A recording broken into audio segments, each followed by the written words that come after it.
Ayan na po ang ating hanging peking duck. Pwede na. Tararan, taran. Pwede na po yan. Luto na. Deck the halls with boughs of holly. La la la la la la la la la. 'Tis the season to be jolly. La la. Peking duck.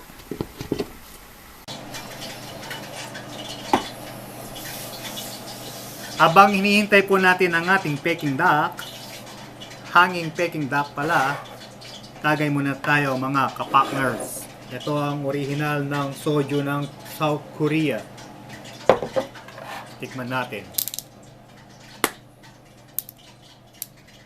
Kung Mapapasoju ka sa sarap.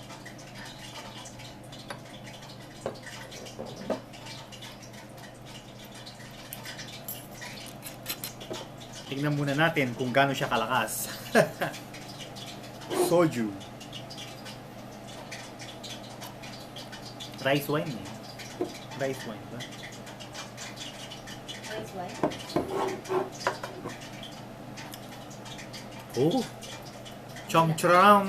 Chom chom. Nalaman? Nalasa? Diyan na pa. Isa pa nga. Babang pie? Oh! Kinain natin, katodo pa rin kain. Diyan ko naman, pupula. Gagawin natin ang hanging peking duck. Ayan.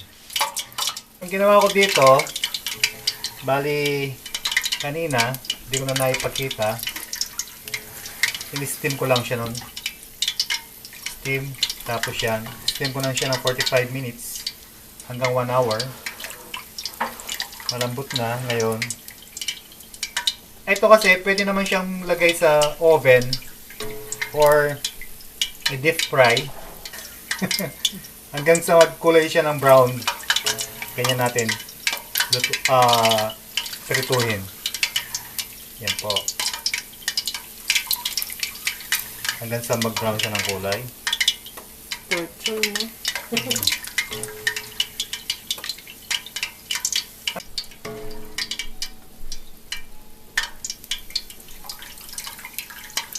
Ayan po. Pag naging brown na, okay na siya nun.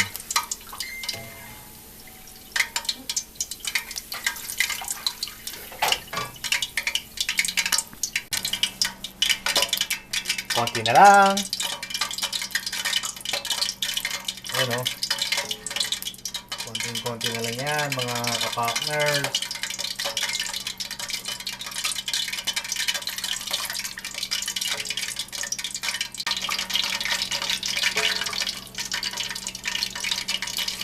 Ayan na po ang ating hanging peking duck. Malapit na.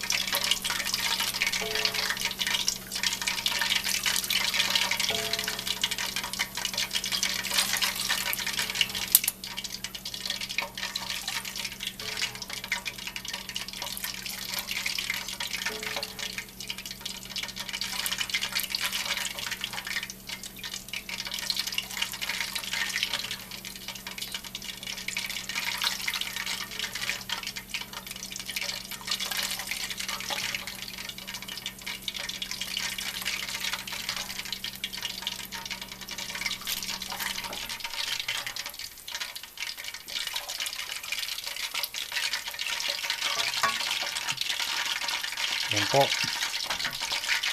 Pwede na. Tararan, taran. Pwede na po yan. Luto na.